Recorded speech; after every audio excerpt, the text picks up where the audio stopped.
Minneapolis, AP, the parents of Amir Locke and their attorneys said Friday that the 22-year-old black man was executed by a Minneapolis SWAT team that woke him from a deep sleep, and that he reached in confusion for a legal firearm to protect himself.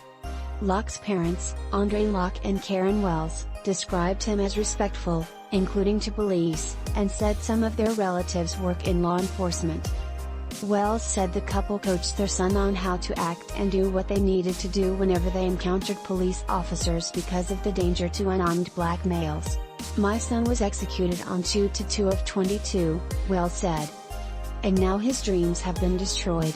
The parents spoke at a news conference organized by civil rights attorney Ben Crump, who said Locke's family was just flabbergasted at the fact that Amir was killed in this way and disgusted at how the Wednesday morning raid was conducted. They said he was law-abiding, with no criminal record, and had a permit to carry a gun.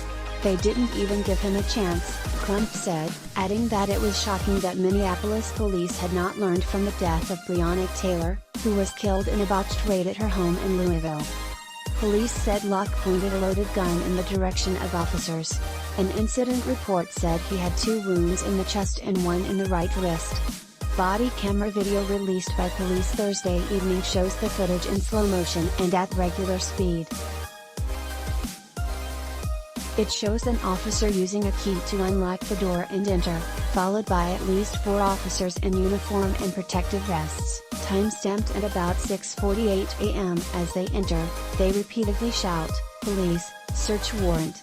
They also shout "hands," and "get on the ground." The video shows an offie, 3 shots are heard, and the video ends.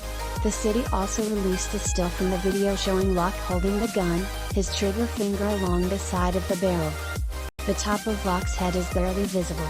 Hennepin County Attorney Mike Freeman said he asked Minnesota Attorney General Keith Ellison to help review the case for possible charges. Ellison's office led prosecutions of former Minneapolis police officer Derek Chauvin in George Floyd's killing and of former Brooklyn Center officer Kim Potter in the shooting of black motorist Daunte Wright. A gun rights group highlighted the timing of the raid, saying it appeared from the video that Locke had been awakened by a confusing array of commands from multiple officers pointing lights and guns at him. Mr. Locke did what many of us might do in the same confusing circumstances. He reached for legal means of self-defense while he sought to understand what was happening, said Rob Doar, a spokesman for the Minnesota Gun Owners Caucus.